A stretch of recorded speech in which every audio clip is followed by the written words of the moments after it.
Enregistré, voilà. Merci Bernard-Henri Lévy d'être aujourd'hui sur l'antenne de RCJ à distance, parce que vous êtes toujours à tous les coins de la planète, un philosophe engagé sur le terrain, comme on le voit dans votre dernier film, qui s'appelle justement Une autre idée du monde. En pleine pandémie, vous avez réussi à voyager. On se demande comment, mais vous ne nous le direz pas. Vous êtes allé filmer les guerres oubliées pour qu'on ne les oublie pas. Ces pays où on meurt de la misère, de la faim et de la guerre. Vous avez été du Nigeria à l'Ukraine, déjà l'Ukraine, en passant par la Somalie, la Libye, le Kurdistan et l'Afghanistan. Alors cette semaine, c'est aussi un flashback, un horrible anniversaire. Il y a 20 ans, le 1er février 2002, Daniel Pearl, le journaliste juif américain, était décapité, assassiné parce que juif et américain. Quand vous écriviez ce très beau livre « Qui a tué Daniel Pearl ?», où vous révéliez le nom du bourreau, Khalid Sheikh Mohammed, numéro 3 d'Al-Qaïda, est-ce que vous imaginez que 20 ans plus tard, vous pourriez vivre des événements tels que des terroristes islamistes qui continuent d'égorger, en France par exemple? Est-ce que vous imaginez que ça se passerait encore comme ça 20 ans plus tard? Écoutez, stricto sensu, non, bien sûr. Mais je me rappelle mon état d'esprit à l'époque et je me rappelle bien pourquoi j'ai décidé d'écrire ce livre. Je me rappelle bien le moment où j'ai appris la mort de Daniel Pearl dans le bureau du président afghan Hamid Karzai. Je suis dans son bureau et c'est lui qui m'apprend la nouvelle atroce. Et j'ai senti à cet instant-là que quelque chose d'énorme venait de se passer. Alors évidemment, je ne savais pas qu'on allait voir se multiplier les décapitations. Je ne savais pas que Daesh allait succéder à Al-Qaïda.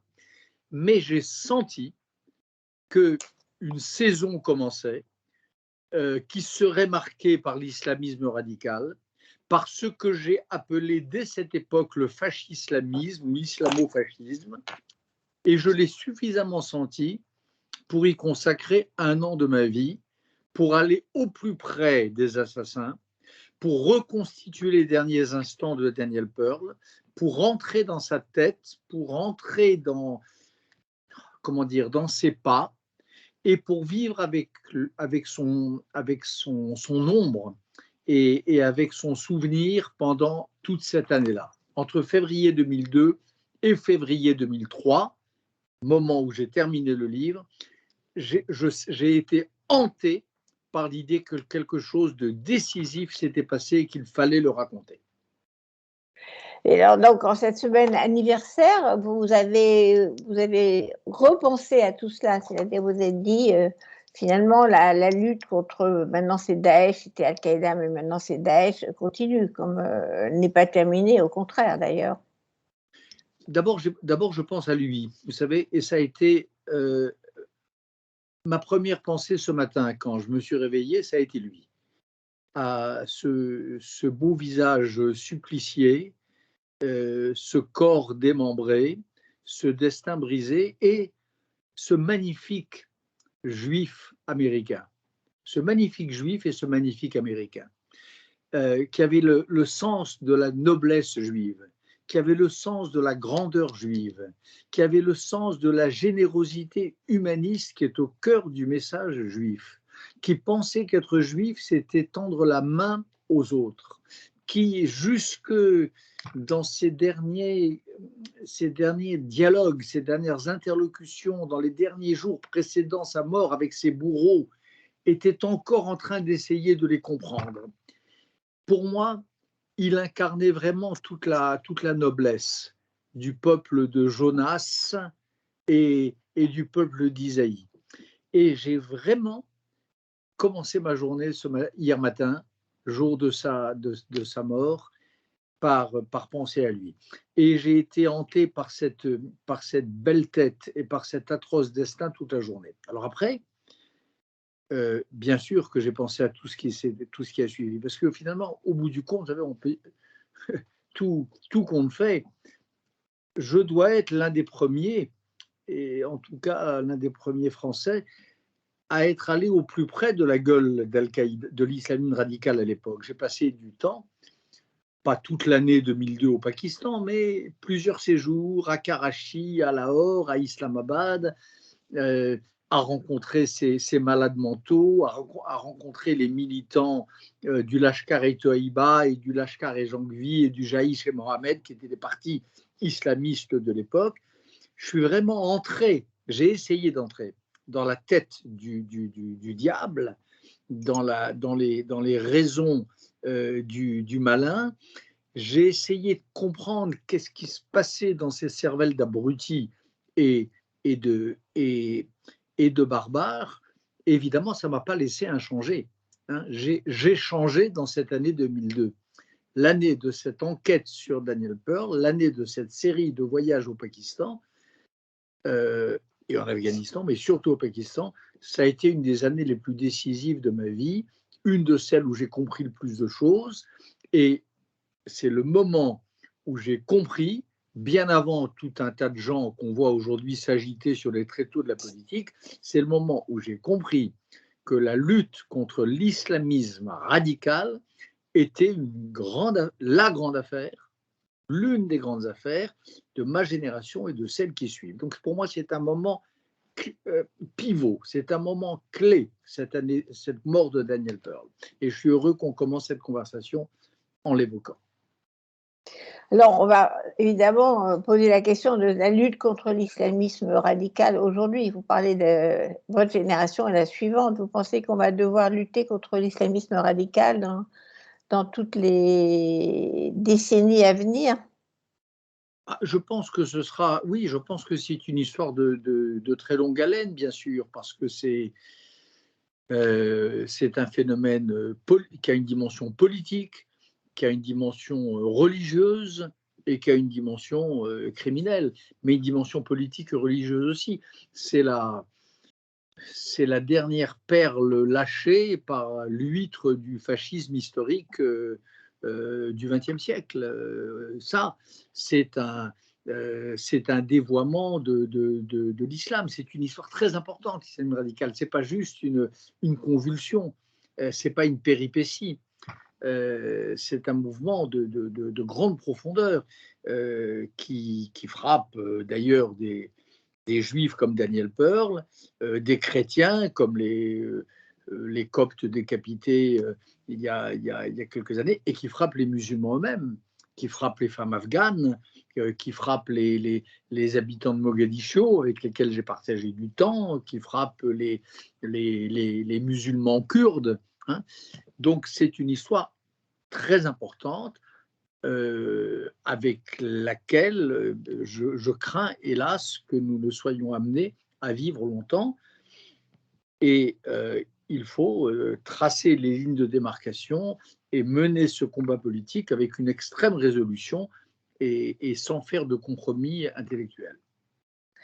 Eh bien, Henri Lévy, quand vous parlez de compromis intellectuel à propos de l'islamisme, de l'intégrisme islamique, vous pensez à quoi en France? Dans le débat intellectuel, à quoi vous pensez? À qui vous pensez? À quoi vous pensez? Je pense à la culture de l'excuse, je pense au sociologisme, je pense à celles et ceux qui nous disent que c'est parce qu'il y a de la misère qu'il y a de l'islamisme et qu'il faut les comprendre. Je pense à tout cela. Je pense à certains responsables politiques qui pensent que comme que les islamistes les militants islamistes font partie de la grande famille des damnés de la terre et qu'on peut défiler avec eux. Ça, c'est Mélenchon et les siens. Je pense à ceux qui pensent que c'est l'armée de réserve d'une révolution imaginaire, et ça, c'est ce mouvement qui est né en Angleterre au début des années 2000 et qu'on appelle aujourd'hui, avec raison, l'islamo-gauchisme. Voilà, il y a tout ce mouvement-là qui est un mouvement sérieux, avec des idiots utiles de l'islamisme avec lesquels il faut être très intransigeant, il ne faut rien laisser passer. Vous pensez qu'en France, ça gagne du terrain aujourd'hui, cet islamo-gauchisme, même si ça ne s'appelle pas comme ça, enfin, les islamo-gauchistes eux-mêmes ne s'appellent pas comme ça, mais… Non, mais je crois qu'il faut les appeler comme ça parce que c'est bien cela qu'ils disent. Ils disent que pour grossir les rangs de ce qu'ils appellent la révolution, il ne faut pas être regardant sur les recrutements et que les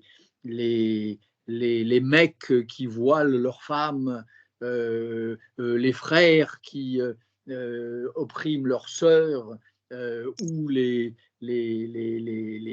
fachos qui décapitent les professeurs d'histoire, ben, ça fait partie du mouvement. Voilà. Ils pensent cela. Est-ce que ça gagne du terrain? Non, mais je dirais qu'il y a, notamment au sein des communautés françaises marquées par l'islam ou se reconnaissant dans l'islam, il y a une bataille politique qui se livre aujourd'hui. Il y a dans les communautés musulmanes en France, il y a un grand parti de la démocratie, des Lumières, marqué par la volonté de pratiquer sa religion dans le respect des autres, dans le respect des femmes et dans le respect des droits de l'homme. Et il y a en face le parti de ceux qui veulent le séparatisme, qui veulent le terrorisme et qui veulent le fanatisme. Et entre les deux, il y a une guerre sans merci à l'intérieur du monde de l'islam, pour parler très, très, très grossièrement. Donc je ne dis pas que ça progresse, je dis que ça s'intensifie et que cette bataille-là, cette guerre de civilisation à l'intérieur de l'islam, entre les héritiers du commandant Massoud et les héritiers de Mollah Omar, entre les Kurdes, les amis des Kurdes syriens et les amis de Tariq Ramadan, hein, cette guerre-là, cette bataille idéologique-là, c'est une vraie bataille d'idées, c'est une vraie guerre de civilisation, et elle a une grande intensité, et j'espère que ce sera les héritiers de Massoud et les amis des Kurdes qui l'emporteront. Je crois qu'il faut tout faire, même de l'extérieur comme moi, pour les y aider, mais rien n'est joué. Le pire est possible et le meilleur est possible aussi. C'est la bataille en cours. Alors nous, on est en pleine campagne présidentielle et ça brouille un petit peu toutes ces questions-là avec, de l'autre côté de l'échiquier, du côté extrême droite ou droite extrême, justement, sous prétexte de la montée de l'intégrisme islamiste, des relents de racisme, de xénophobie, d'anti-migrants qui montent en même temps. Donc on est pris entre deux étaux. Oui, on est pris entre deux mâchoires du piège, mais d'une certaine manière, c'est la même chose, bien souvent. Vous savez, j'ai eu l'occasion de débattre avec des représentants de cette extrême droite dont vous parlez, et en parole, ils disent qu'ils luttent contre l'islamisme radical. En vérité, non. Parce que si on lutte vraiment contre l'islamisme radical, contre le fanatisme, contre l'intégrisme, contre le terrorisme, c'est une bataille mondiale. C'est une bataille mondiale, c'est une bataille géopolitique. La bataille, bien sûr qu'elle se livre dans telle ou telle banlieue où il y a, bien sûr, des assassins infiltrés. Il y en a quelques-uns, mais elle se livre aussi en Syrie, elle se livrait à Mossoul, en Irak, elle se livrait à Raqqa, elle se livre à Kaboul, elle se livre en soutenant les femmes afghanes, elle se livre en affaiblissant les talibans. C'est ça la bataille contre l'islamisme radical, si on est sérieux. Je ne sais pas moi, lutter contre… Donc ces gens d'extrême droite ne sont pas très sérieux, en fait. Ils n'utilisent pas les non, vrais… non, parce qu'ils disent… Ils disent, j'en ai rien à foutre. J'ai eu un débat très intéressant avec Zemmour en juin dernier. il est disponible, il est sur mes sites internet, mes pages, comment on l'appelle, C'était YouTube. sur CNews, non? Oui, c'était sur CNews, absolument. Et, Voilà. et c'était tout à fait intéressant. Moi, je lui parle des femmes afghanes. Je rentrais d'Afghanistan et il me dit, en gros, je ne sais plus la phrase exacte, vous la retrouverez. Il me dit, j'en ai rien à faire des femmes afghanes. Ça ne m'intéresse pas. Ceux qui se battent en première ligne contre les islamistes radicaux, c'est-à-dire contre la source dont nous avons les derniers effets, ça ne m'intéresse pas, me dit Zemmour. C'était passionnant d'entendre ça. Et ça voulait dire en clair qu'en effet, il ne menait pas le débat sérieusement. Son combat contre l'islamisme radical, c'est de la pause. Et c'est de la pause pourquoi? Un, parce qu'il n'est pas sérieux, bien sûr. Deux, parce qu'il n'est pas très, très intelligent. C'est pas, la géopolitique n'est pas son affaire. Mais trois, peut-être, parce qu'il n'a pas très envie de les affronter. Il s'en fiche, au fond. Et d'ailleurs, et quatre, parce qu'au fond de lui-même, il peut lui arriver, il l'a dit un autre jour, pas à moi, mais il l'a dit dans une autre circonstance, il peut lui arriver de les admirer. Zemmour a dit un jour, comme Jean-Marie Le Pen jadis, il a dit, moi, les djihadistes ne manquent pas de panache, ne manquent pas de courage, j'ai plus les mots exacts. Il a eu Fasciné des par le totalitarisme, quoi, fasciné par les dictatures, fasciné par la dictature, fasciné par le nihilisme, fasciné par la volonté de mourir, fasciné par le radicalisme, fasciné par tout ça. Je me rappelle Jean-Marie Le Pen, il y a 30 ans peut-être, au moment, dans une des scènes initiales de cette affaire islamique radicale, qui était l'Algérie, des attentats du début des années 90, où il y avait le Front islamique du salut et les GIA armés qui multipliaient les bains de sang. Il y a une citation de Jean-Marie Le Pen célèbre où il dit qu'il préfère la djellaba nationaliste au djinn cosmopolite.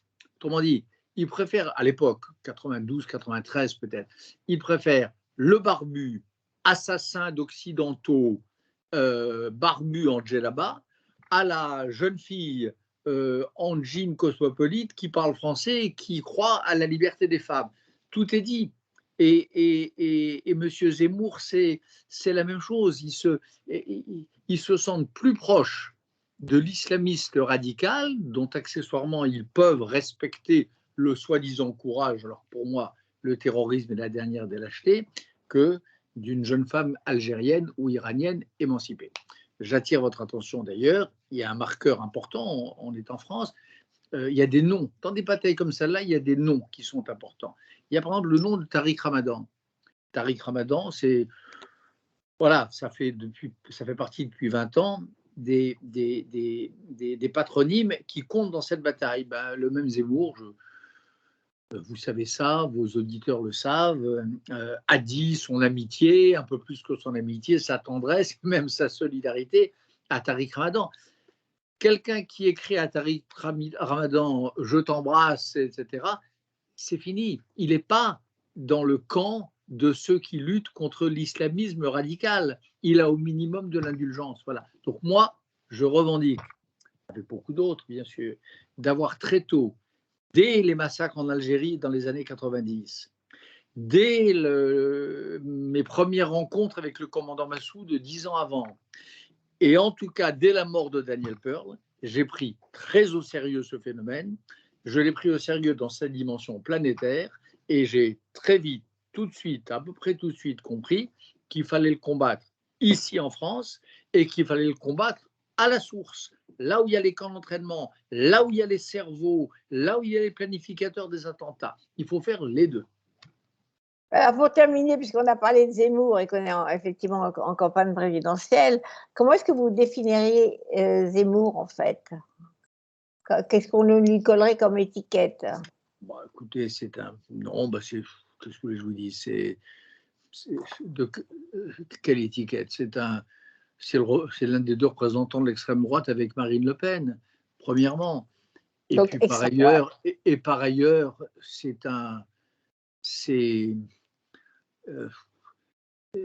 une grande tristesse pour les Juifs de France quand même, parce que voir, moi je suis très sensible à cela, voir un homme qui porte, le lapsus est juste, qui porte ce nom-là, défendre ces valeurs-là, réouvrir le procès Dreyfus, Pétain, expliquer que Le Pen que Pétain Pétain.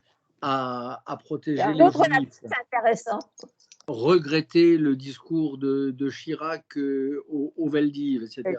Pour moi, c'est navrant. J'espère que ça ne restera pas comme une petite date sombre dans l'histoire du judaïsme français. J'espère que cette page sera vite tournée et vite oubliée. Et je le dis vraiment avec tout mon cœur, et y compris avec le peu d'indulgence que je peux encore garder pour lui. J'espère qu'il ne demeurera pas lui comme le nom de cette infamie.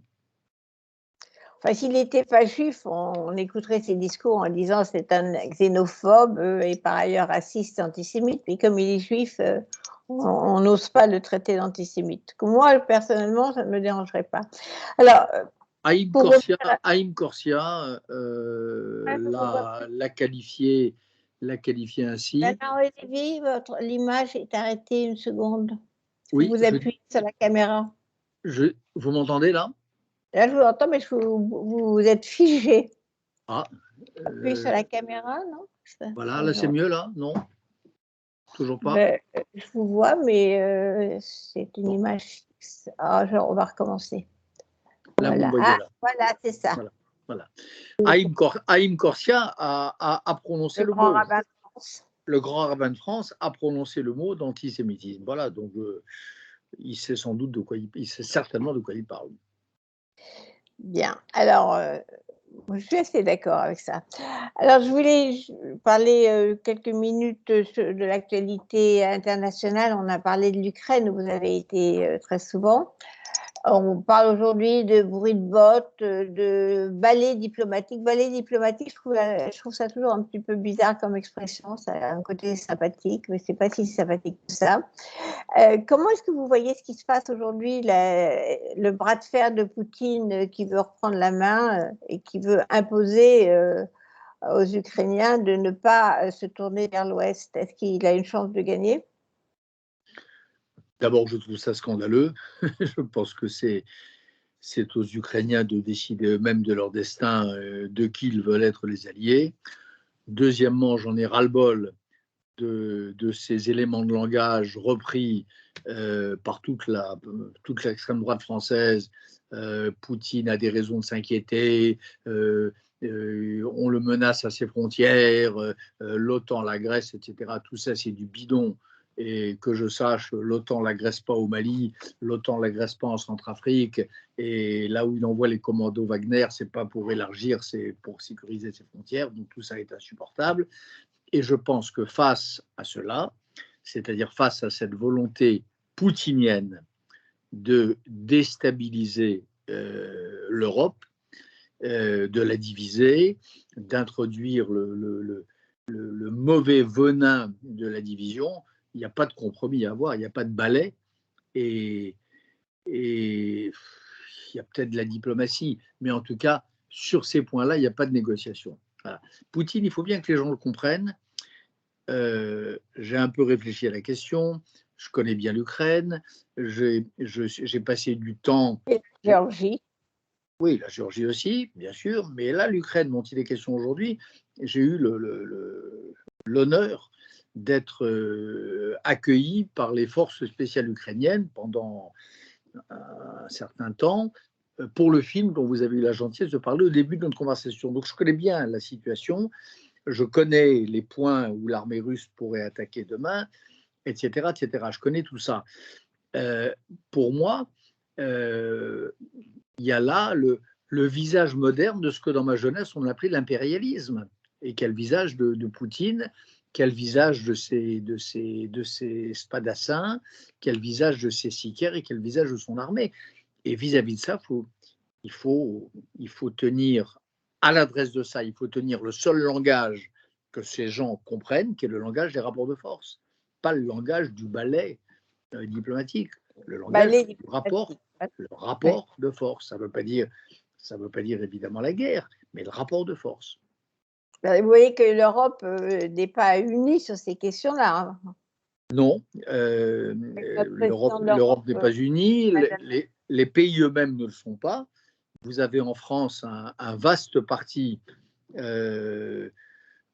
qui roucoule devant Poutine, le parti de la roucoulade pro-Poutine que vous trouvez à l'extrême droite, à l'extrême gauche, chez Le Pen et chez Mélenchon, et dans une partie des Républicains, hein, du parti voilà. Donc la France est divisée sur la question. L'Allemagne et la coalition au pouvoir est divisée sur cette question. Il s'est dit des choses terribles en Allemagne ces derniers jours. La décision d'empêcher les Lituaniens les Allemands ont empêché les Lituaniens de livrer des armes aux Ukrainiens. Ils ont décidé de leur envoyer des casques de protection. Ils ont interdit à des vols de reconnaissance britanniques. Enfin, ils ont interdit. Ils ont sans doute fait savoir qu'il ne serait pas souhaitable qu'ils survolent le territoire allemand. Il y a là une attitude de compromis vis-à-vis de la Russie, une façon de se coucher devant les exigences de Poutine qui n'est pas digne d'un grand pays européen et de la première puissance européenne. Et j'espère que cela va changer assez vite. Ça n'est pas convenable. Au pays d'Angela Merkel, c'est pas convenable. Voilà. Et alors au pays d'Emmanuel Macron aujourd'hui? Je pense que Macron est plus ferme. La France a envoyé un bataillon en Roumanie, qui est un des pays ciblés avec les pays baltes et avec la Pologne par cet impérialisme poutinien. Macron et Le Drian ont tenu des propos extrêmement fermes. Ils n'ont pas eu l'imprudence de dire, comme le président américain, que si c'est une petite incursion, c'est pas grave. Non. Bon, et après, ils font leur boulot de diplomate. Non, je crois que la France a une position qui, sur le fond, est ferme. Enfin, c'est difficile pour Emmanuel Macron, qui est candidat de fait et président de l'Europe, de se retrouver avec une crise pareille, plus le Mali du côté africain. Il est quand même en Chère pleine... Annette Lévy-Villard, c'est beaucoup plus difficile pour vos enfants et pour les miens que pour quelque homme politique que ce soit. Parce que ce dont il est question là aujourd'hui, c'est d'une attaque contre la civilisation démocratique qui prévaut tout de même dans les grands pays européens. C'est ça le projet de Poutine. Poutine, ils sont fous de l'Ukraine. Ils sont fous du Donbass. Le Donbass, c'est pas... On a l'impression, quand on lit les journaux, que c'est une espèce d'Eldorado. Bon, c'est une belle région, mais enfin, pauvre, accablée par la guerre. C'est pas non plus un pays de cocagne. Ce que veut Poutine, son vrai projet politique, c'est affaiblir la démocratie, c'est troubler nos élections par des hackings divers et variés, c'est renforcer les partis d'extrême droite, c'est convaincre Orban hier d'accorder à Le Pen aujourd'hui le prêt que les banques françaises rechignent à lui accorder. Voilà, c'est ça le projet de Poutine. C'est pas l'Ukraine, c'est bien au-delà. Poutine, il veut, aujourd'hui, il envoie des bateaux croisés pas loin de la Suède, il envoie des drones, semble-t-il, survoler le palais royal de Stockholm. Le but de guerre de Poutine, c'est vraiment d'emmerder les Européens, de les diviser et de déstabiliser la civilisation dont ils sont le fleuron. Et ça, moi, je pense que c'est beaucoup plus embêtant pour le peuple français que pour tel ou tel de ses dirigeants. Mais le problème, c'est que le peuple français n'a pas l'air très conscient du danger poutinien. Eh ben, c'est pour ça qu'il est important que vous soyez là. Il est important que vous m'accordiez ces quelques minutes de conversation aujourd'hui et que nous en parlions. Parce que, bien sûr que quand il voit un ancien Premier ministre, François Fillon, qui se met au service d'une compagnie voilà, russe, quand il voit l'ancien chancelier Gerhard Schröder, tranquillos, qui une fois qu'il a lancé son projet Nord Stream 2 qui va pantoufler à Gazprom, oui, ils doivent se dire ces braves Russes, au fond, c'est des gens civilisés qui ne nous veulent que du bien. Ben non, c'est des gens qui nous veulent du mal, et c'est des gens extrêmement civilisés, mais qui ont des dirigeants qui ne le sont pas.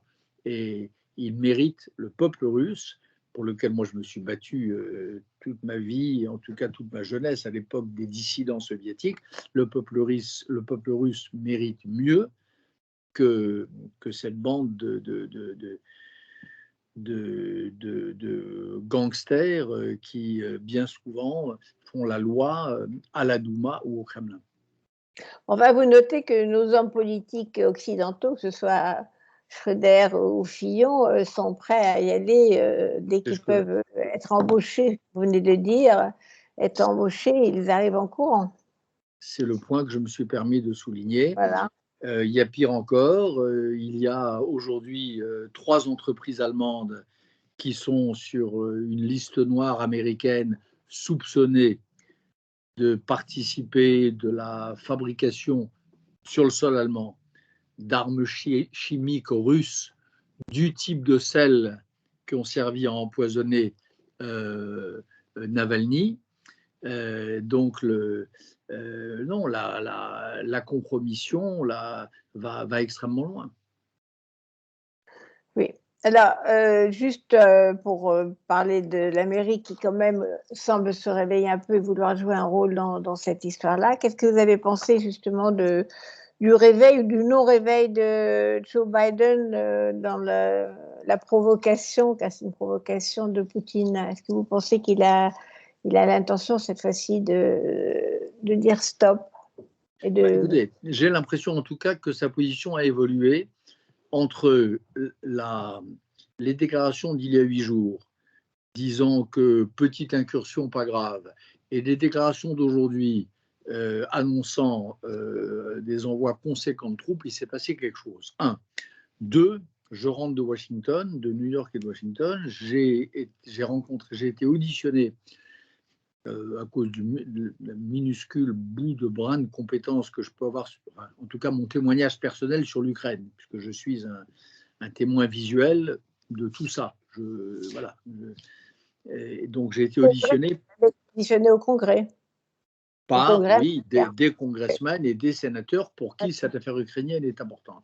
Mais le problème, l'intérêt, c'est pas ça. L'intérêt, c'est que j'ai senti qu'il y avait en Amérique aujourd'hui, sur une base bipartisane, donc, des démocrates et des républicains qui étaient absolument réveillés sur cette affaire ukrainienne, qui savent ce qui se joue, qui savent que c'est l'intérêt des États-Unis et naturellement de l'Europe que de dire stop à Poutine, et que ce serait une très grave erreur de laisser se faire l'infamie d'une occupation partielle ou moins partielle de l'Ukraine. Donc il y a aujourd'hui peut-être pas un consensus, mais il y a en tout cas dans l'état profond de Washington, pour parler un langage que j'aime pas trop, mais enfin bon, il y a un très grand nombre de voix, d'opérateurs, de gens, des agents qui sont sur une ligne dure vis-à-vis de la Russie. Et ça, c'est une bonne nouvelle. Et ça, c'est très nouveau, justement, parce que sous Trump, on était dans la compromission avec Poutine. Là, donc, Washington se réveille, en effet. Ça, c'est vraiment important. Je pense que Washington se réveille. Ils ont raté la Syrie aussi. Ils n'ont pas intervenu en Syrie.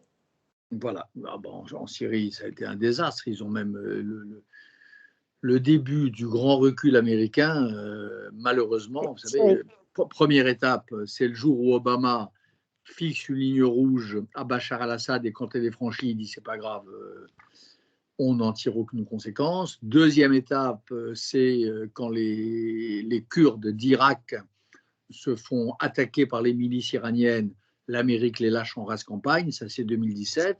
Troisième étape, c'est l'année suivante, quand les Kurdes de Syrie se font attaquer par Erdogan, la même administration américaine dit non seulement on ne fait rien, mais on retire nos troupes. Quatrième étape, c'est l'Afghanistan et cette espèce d'humiliation auto-infligée, insensée du mois d'août dernier. Et la cinquième étape, mais qui peut tourner autrement, je l'espère, c'est aujourd'hui, c'est le cinquième rendez-vous, c'est le rendez-vous ukrainien. Donc, Bernard-Henri Lévy, vous êtes en train de dire quand même qu'il y a un réveil ou une prise de conscience, une réactivité de l'Amérique, celle de Joe Biden et celle de Washington, sur les affaires internationales, alors qu'il avait plutôt été en retrait depuis qu'il était arrivé. Je crois que vous savez, moi c'était personnellement ma thèse dans un livre paru il y a 5 ans en France et très peu après aux États-Unis, qui s'appelait L'Empire et les cinq rois, hein, où je disais qu'il y avait d'un côté ceux qu'on appelait autrefois l'Empire, qui sont les États-Unis, et de l'autre côté, 5 empires déchus en train de se réveiller. Les Turcs, les Chinois, l'aile radicale de l'aile terroriste de l'islam, les Iraniens et les Russes. Voilà. Et pour moi, c'est cette bataille entre les démocraties et des régimes autoritaires qui tiennent leur peuple sous leurs bottes et qui déclarent la guerre aux Lumières dans le monde entier, c'est la grande aventure, c'est la grande affaire de notre époque. Et je crois que c'est pas seulement une question de valeur, je crois que c'est vraiment une question d'intérêt vital pour les démocraties. Si on laisse Erdogan aller au bout de son pouvoir, si on laisse Xi Jinping et son système de terreur sophistiqué s'imposer mondialement, si on laisse Poutine détruire l'ordre international hérité de la Seconde Guerre mondiale, si on laisse l'Iran envoyer ses drones sur les Émirats arabes unis et sur le nord d'Israël, à travers le Hezbollah, qu'est-ce que je vous dise, c'est l'intérêt des démocraties, l'intérêt de l'Amérique et de l'Europe qui est visé au cœur. Voilà, c'est nos intérêts. Ce n'est pas une bataille morale, c'est une bataille pour la vie et pour la mort. Mais justement, vous étiez pour que toutes ces démocraties aillent aux Jeux Olympiques comme ça en Chine sans problème? Ça vous a paru normal? Ah non. Et j'ai d'ailleurs signé avec le fils de mon cher ami Elie Wiesel, qui s'appelle Elisha Wiesel, et avec Nathan Sharansky, qui est un personnage important de ma vie. Je me souviens les mobilisations en France pour sa libération quand il était dans le goulag soviétique. Un vrai symbole de la démocratie. Voilà, tous les trois, le fils d'Elie Wiesel, Nathan Sharansky, ancien patron de l'agence juive, et moi, nous avons signé la semaine dernière un appel au boycott des Jeux Olympiques de Pékin, qui sont des boycotts marqués au sceau de l'infamie. Un appel à censurer par tous les moyens ce gouvernement assassin et un appel à soutenir le peuple ouïghour qui est aujourd'hui traité d'une manière absolument criminelle. Il est paru en France aussi, l'appel? Oui. Il est paru dans le New York Times et il a été relayé en France sur les réseaux sociaux. Vous trouverez ce texte. On va le mettre, oui. Et vous pouvez le reprendre. Il est sur les réseaux sociaux de La Règle du Jeu ou de bernardhenrilévy.com et il a été repris ici ou là, bien sûr, oui. Et après, alors il y a eu un impact, il y a des gens qui ont pris conscience. Il y a eu un impact, il y a eu des réactions de sénateurs et de congressmen américains. La presse, c'est une campagne que nous menons essentiellement aux États-Unis. Mais je ne suis pas contre qu'elle se diffuse. Qu'elle viralise en France. Alors, Bernard Lévy, avant de vous laisser reprendre la route, vous avez un autre combat plus intellectuel et plus littéraire cette fois-ci, parce que vous avez le temps entre tous vos voyages et tous vos reportages, parce que moi j'appelle ça des reportages, parce que je pense que c'est aussi du journalisme, hein. Ça devrait être du journalisme. Vous sortez, je crois aujourd'hui, non, ou cette semaine, un numéro spécial de votre revue, La Règle du Jeu, qui s'intitule Comment lisez-vous, qui a, j'ai noté 456 pages, donc je ne les ai pas lues, je n'ai que pointé mon nez dans des pages au hasard. Et donc, vous avez envoyé un questionnaire. Alors, la liste des gens qui ont répondu est hallucinante, donc je ne peux pas la lire non plus. En tout cas, les premiers noms qui apparaissent sur la couverture, c'est Christine Angot, Asia Argento, Léos Carax, Emmanuel Carrère, Sofia Coppola, Michel Houellebecq, Emmanuel Macron, avec Ahmad Massoud, c'est une proximité sympathique, Yann McEwan, Salman Rushdie, Mario Vargas Llosa, bon, et alors, et beaucoup d'autres. Alors, je voulais savoir, vous avez avant fait pourquoi, comment lisez-vous maintenant, comment écrivez-vous maintenant, c'est comment lisez-vous. Où est votre joie dans cette espèce de monument à l'écriture et à la lecture, les deux? Qu'est-ce qui vous rend très heureux dans cette parution? Parce que j'ai senti que vous étiez vraiment, vraiment content. Je suis vraiment, vraiment content parce que ce qu'il y a de... Là où je suis le plus content dans la vie, ce que j'aime le plus, c'est quand j'écris et quand je lis. Voilà, je suis un écrivain et je suis un lecteur. Et d'une certaine façon, c'est la même chose. Voilà, il y a un grand écrivain qui était Borges, qui disait qu'il était presque plus fier, même pas presque, plus fier de certains livres qu'il avait lus et bien lus que de certains des chefs-d'œuvre qu'il avait écrits. Donc voilà, il y a un art de la lecture. Il y en a qui croient que cet art est en perdition à cause d'Internet, de machin, d'Instagram, de trucs, de tout ça, ce que je ne crois pas du tout. Et là où je suis content, c'est que ce numéro de La Règle du Jeu prouve, je trouve qu'il est passionnant, honnêtement. Les gens qui ont répondu là, les écrivains, les critiques, les combattants de la liberté, mon copain Sirwan Barzen, il y a des gens de toutes sortes. Ce qu'ils prouvent, ce que leurs réponses démontrent, c'est que lire des livres, ça reste une immense aventure personnelle, une magnifique aventure humaine pour un tas de nos contemporains. Et je trouve ça rassurant, je trouve ça réjouissant, je suis content de ça. Ça vous rend heureux. Oui, c'est ce qui est sorti dans ces désastres internationaux, dans ces misères, ces guerres, ces damnés de la terre. Il y a quelque chose qui vous rend très, très heureux. C'est effectivement écrire et lire que lisent les autres, des livres aussi. Alors, je voulais donc vous remercier, Anne-Henri Lévy, d'être venu, comme à chaque fois, à cette radio, parler de vos engagements. Philosophe qui va voir le monde. En l'occurrence, effectivement, Les damnés de la terre dans votre dernier film. Et puis, je voudrais vous remercier d'avoir analysé et commenté les débuts de cette année qui s'annonce déjà bien inquiétante. Et je rappelle que vous fêtez cette semaine la sortie de ce numéro spécial La Règle du Jeu avec combien de gens qui vont, combien de questionnaires sont venus? Là, il y a peut-être 400. 200, peut-être 200. Oui. C'est tous des gens absolument incroyables. Donc, il faut lire ça avec à petite dose quand on a envie. Écoutez, merci beaucoup. Et merci surtout, à vous, chère Annette. Merci. à Et très à bientôt bientôt. sur vos antennes. À Et bientôt, comme toujours. continuez. Merci. À Merci. bientôt. Au revoir. Au revoir.